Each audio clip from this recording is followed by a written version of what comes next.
Shipwreck at the Bottom of the World. Chapter 2. The Imperial Trans-Antarctic Expedition. Ernest Henry Shackleton knew all about the weather in the Antarctic. In 1908, Shackleton had been the first explorer to come within 100 miles of the South Pole. On his triumphal return from that journey, he was rewarded with a knighthood for his efforts. He was a world-famous celebrity, a hero to thousands who read his thrilling book on his furthest south expedition.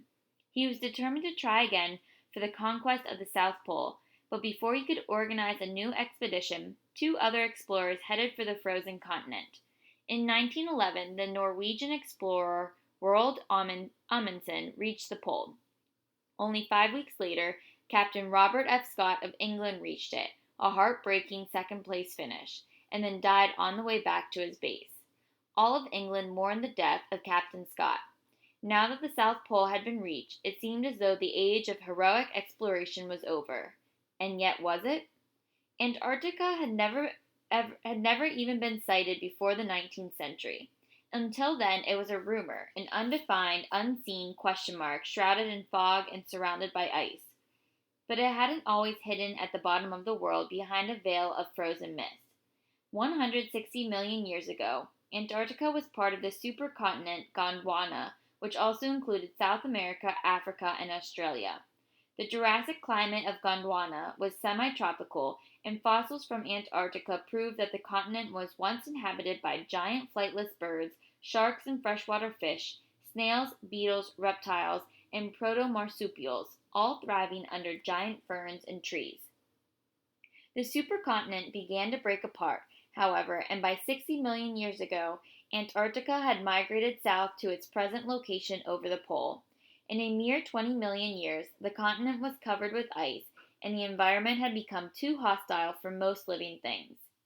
By modern times, only 1% of the continent was free of ice.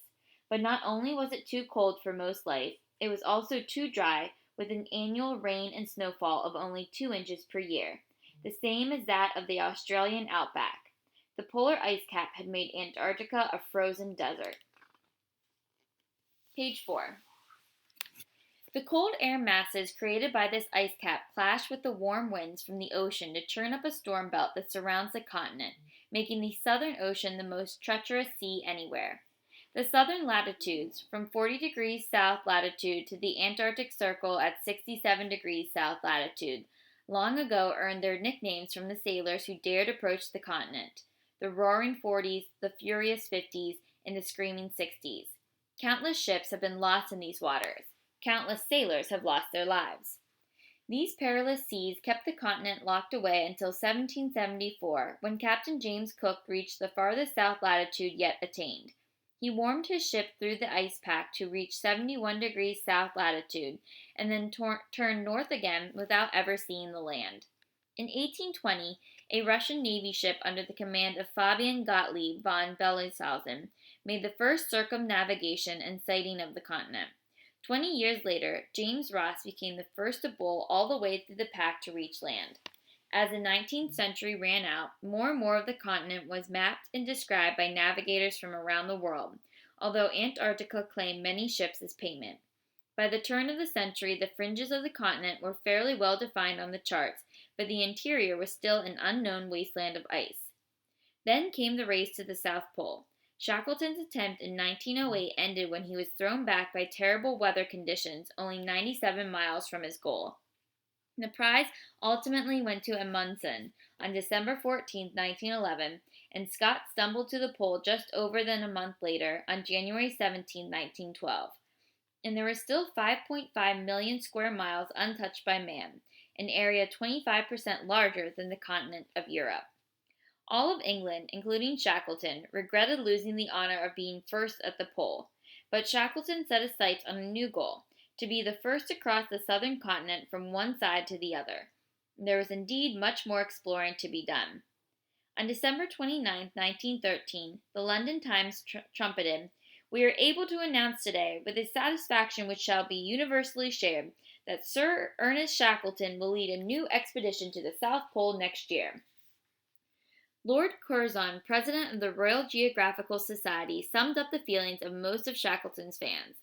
That it is a task worthy to be undertaken by an Englishman is to me quite clear, and that of living Englishmen you are the best fitted by training, experience, and prestige to carry it out successfully, none will be found to deny. Even with such support, however, Shackleton had to go to Antarctica again because the continent pulled him like a magnet. I am just good as an explorer and nothing else, he wrote to his wife Emily. He had been bitten hard by the exploration bug. An Irishman by birth, the 40-year-old Shackleton was a showman with a hunger for polar glory. As a child, he had been something of a loner, reading adventure stories during his school days and dreaming of fame and fortune. At 16, he joined the Merchant Marine, and his first voyage took him around Cape Horn in the winter. It was his first experience of the Southern Ocean.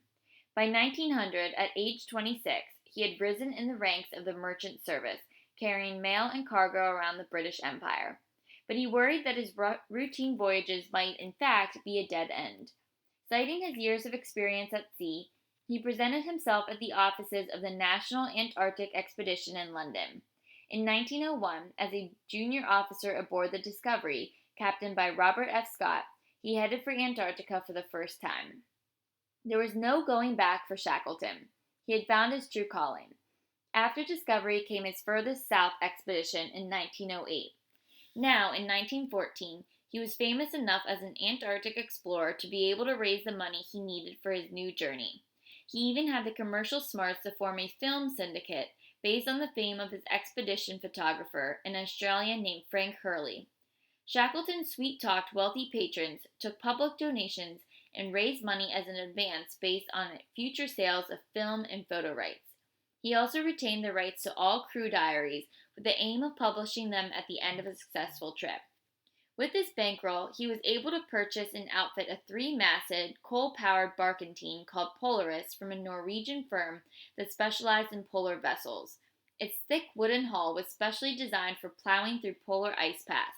In some places, it was more than 4 feet thick, but the wood was still flexible enough to withstand the squeezing of polar ice. The ship was capable of doing 9 to 10 knots under steam. In honor of his family motto, "By endurance we conquer," Shackleton rechristened the ship Endurance. There was no need to call for volunteers to join the Imperial Antarctic Expedition. Almost as soon as the expedition was announced, 5,000 would-be explorers rushed to the expedition's office on New Burlington Street in London to join. Letters poured in from people all over the world, including at least one woman and a 15-year-old boy. Some letters were simply addressed Sir Ernest Shackleton, London. From this flood of volunteers, Shackleton began to pick a crew. Some of the leaders' choices for his team were obvious. Frank Wild, his second in command, had been with him on his 2 previous journeys south and had spent a total of 6 years in Antarctica, logging more than 5,000 miles of sledging. Tom Crean, another Irishman and a tough sailor, had also been south with Shackleton before and proudly wore Britain's snow-white polar medal on his jacket. Crean had also served with Captain Scott. It was Crean who found Scott's lifeless body after the explorer's second-place finish at the pole. George Marston, the official artist of the expedition, had adventured in the Antarctic with Shackleton too. Frank Hurley, the 24-year-old photographer, had been to the Antarctic with an explorer named Douglas Mawson and was a key member because of the financial backing he could attract. Alfred Cheatham had served under Scott in the Antarctic along with Crean. A merchant marine officer named Frank Worsley, a part Maori New Zealander who had been a sailor since the age of 16, was to captain the ship. The rest of the crew was made up of able seamen accustomed to the harsh weather of the North Sea, 2 doctors, a handful of university scientists, officers, a carpenter, and a cook. For seamen, the yearly salary was £50.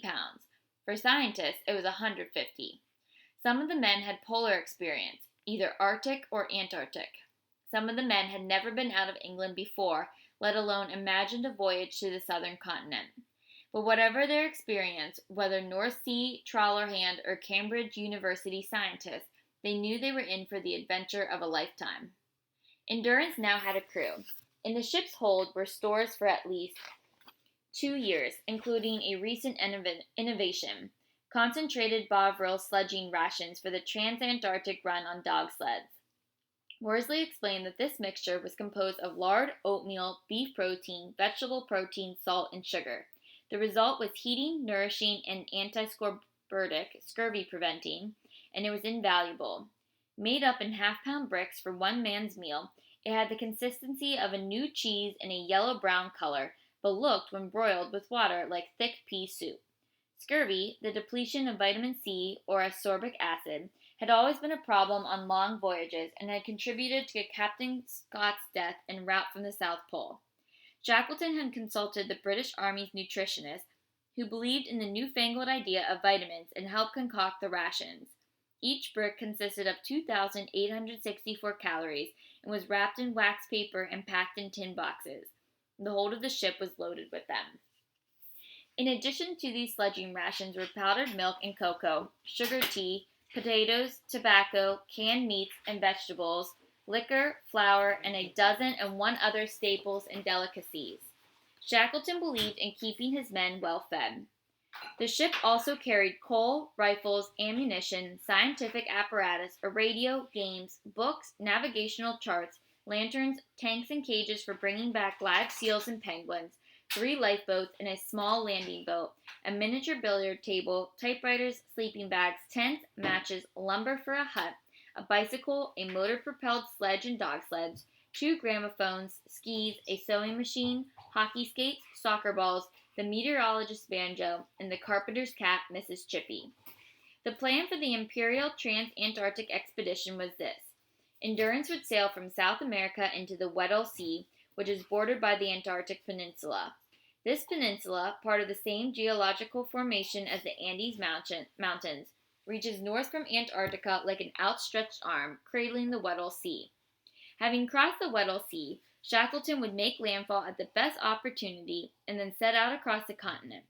At the same time that Endurance left South America, a sister ship called Aurora would sail from Australia and wait on the opposite side of Antarctica to pick up Shackleton and his hand-picked overland team at the end of a triumphant 5-month trek. The Aurora team would also trek inland, laying down stores of food for Shackleton's group to pick up and use on their final run to the coast. The expedition's main object, explained in their fundraising brochure, was to cross the expedition from sea to sea, securing for the British flag the honor of being the first carried across the South Polar Continent. That, in a patriotic nutshell, was the plan. That was what was supposed to happen. Many of the details of how the expedition would be carried out were unspecified. Like many explorers of his day, Shackleton was a great believer in improvisation. He would figure things out as the need arose. As he was well equipped and had a good crew, he was confident in his ability to pull off his plan. At her dock on the River Thames in London, Endurance became a major tourist attraction. Curious sightseers came from far and wide to view the celebrity ship and its daring crew.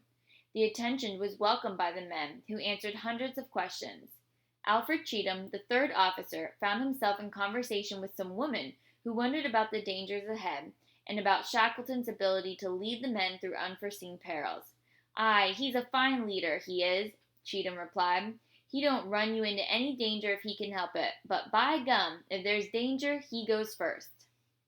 In July, Queen Alexandra made a royal tour of the inspection of Endurance at the dock in London and presented Shackleton and his crew with an inscribed Bible. To Shackleton she also gave a Union Jack, a British flag, and a silver and enamel medallion of St. Christopher, the patron saint of ferrymen.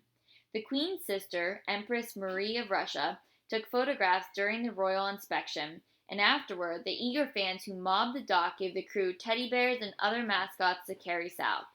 The great Amundsen himself sent a telegram that read, "My warmest wishes for your magnificent undertaking." By August 1st, 1914, Endurance and her crew were ready to leave for the southern hemisphere.